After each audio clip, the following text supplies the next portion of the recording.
Well, here we are again, streaming stories of entrepreneurship, business, and leadership on Radio Entrepreneurs. We've been doing this for over 7 years now, constantly as the economy has been changing, how people have been adapting. We like to think of ourselves as very current with what people are doing. And since the beginning, we've always had to speak with and learn from Mark Furman, attorney and partner at the law firm of Tarlow, Hart Rodgers. Welcome back, Mark.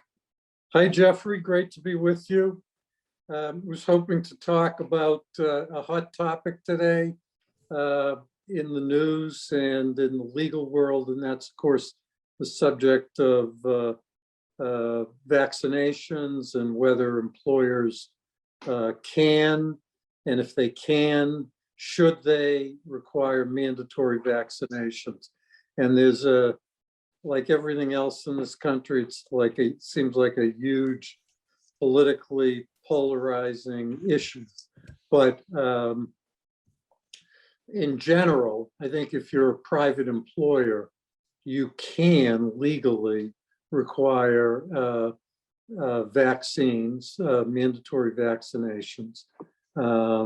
However, I mean, there are a couple of exceptions. One, the so-called religious exception, and the other is for certain people, it's unsafe for them to be vaccinated due to a medical condition. So a lot is going on here in Massachusetts. The state came up with a mandatory vaccine policy. There have been lawsuits filed by unions seeking to enjoin those policies from going into effect. And private employers and entrepreneurs are just trying to figure out what's the best thing for them to make sure that their people, their employees, their customers are safe. And how do you go about doing that while, given our historical interest in individual freedom in this country. And we also have, as an overlay, really a difficulty that employers are finding in hiring right now. So all this stuff has to be weighed by the business owner in figuring out what's the right policy for them. And also relevant is how extensive is remote work still? It's one thing, in our firm, everybody's working, we're open for business, but there's no mandatory requirement that people be in the office a particular number of days, as long as they're doing their work wherever they can do it. So, getting back to mandatory vaccinations, if you have a employee who can effectively work remotely, well, you just, a policy is not going to affect them because you could say, you can't be in the office, but you can work remotely and participate by Zoom. But if someone can't work remotely, now you get into the question of, and you have a mandatory vaccination policy. Can you terminate it? Can you suspend them without pay? And that's where you get into this conflict between, the individual rights of an employee versus the needs of the company. Well, so it's all very complicated, and it's very political, it seems like, too.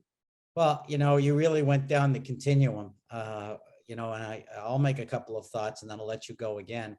The whole thing you mentioned about labor, if you're negotiating on behalf of a labor group and you have 10, 15% of your workforce doesn't want to be told what to do, the person who's doing the negotiating is in quite a good position, advantageous to their position.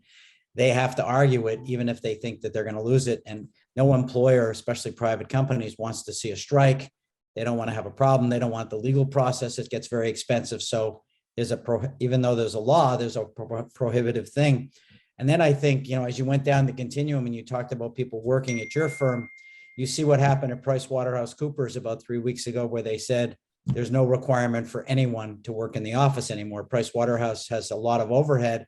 I see that as a total recruiting strategy and cultural strategy. Here they are out there competing with the top firms, and they're able to say, if you work for us, just get your work done. You work where you want to work. There's implications for culture, competitiveness, how it affects the rest of us again. So I think there's just so much going on, and to just look at it from the law isn't enough. There are all these implications of, if you want to challenge your employer, nobody wants to get into a big legal mess, not employees and not employers right now. That's true. And in that regard, I'll get on my usual soapbox and say, if you're a business owner, please, please, please, please, please consider employment practices liability insurance.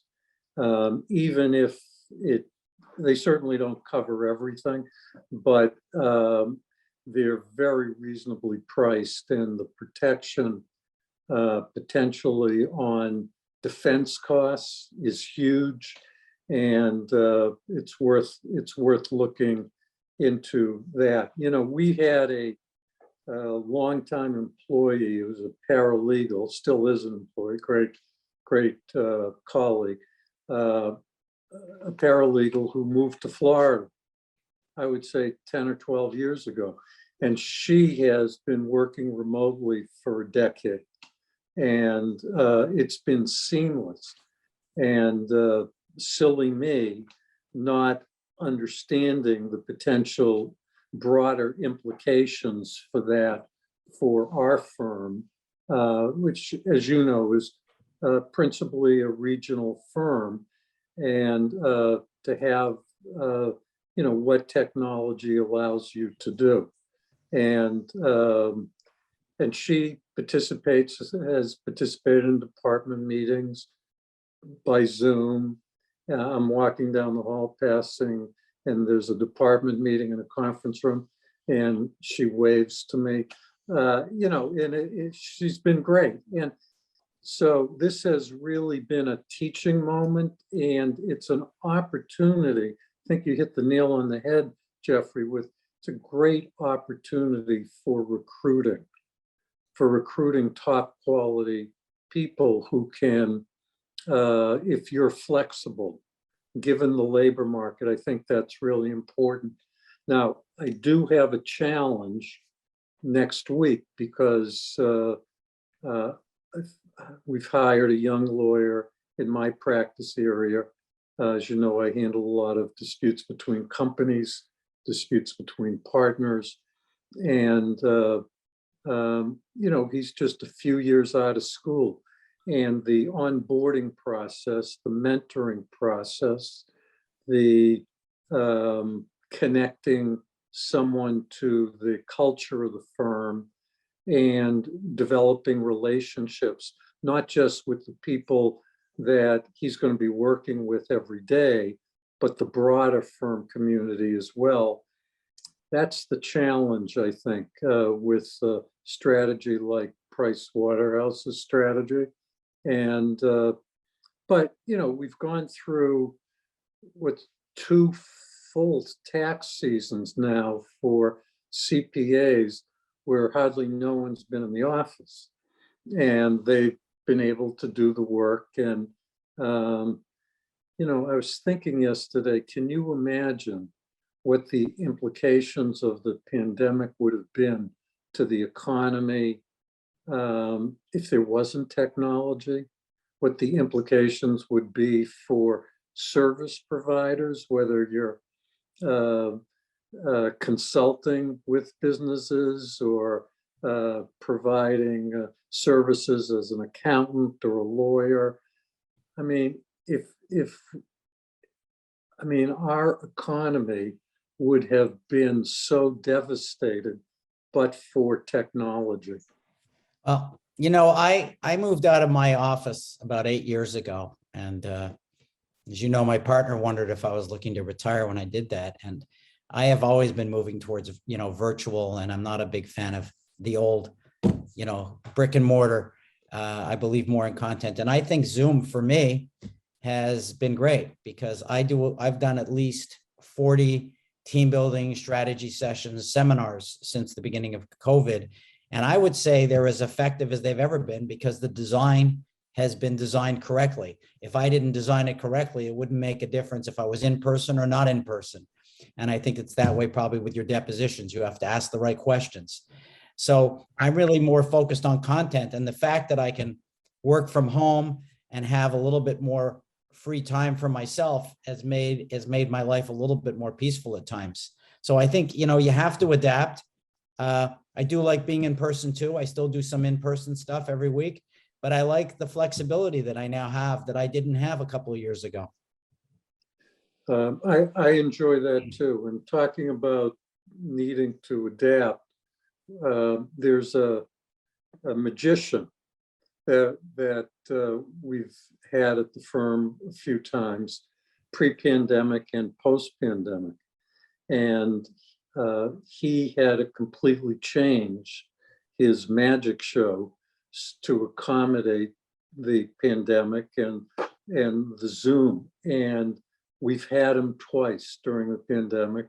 It's fabulous, but he was able to figure out how to do it in a completely new environment. And I think that's what we've all had to do. And of course, business owners are no strangers to having to adapt to change, because the only constant is change.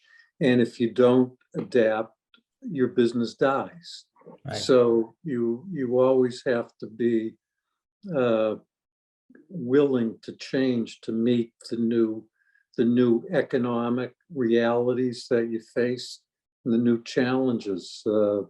Look at all the challenges there are today with supply chain issues, and it's really unbelievable how nimble business owners need to be. And wow. It's also exciting because it creates a new opportunity for, we're no longer constrained in the same way we previously were geographically. Well, business owners understand the law of the jungle, entrepreneurship, adapting to what's going on, the conditions that go around them. You can't predict the conditions, but you can adapt to them quickly. Mark, if someone were looking for more insight into these areas, the labor practices, employment contracts, how would they find you with Tarlow, Breed, Hart, and Rodgers? I can be reached at 617-218-2025. That's my direct line. Or my email is mfurman, Furman, @tbhr-law.com. And thank you, Mark. And remind everybody, this is Radio Entrepreneurs, and we will continue to stay on top of what trends entrepreneurs are doing in this economy. Stay tuned for more stories.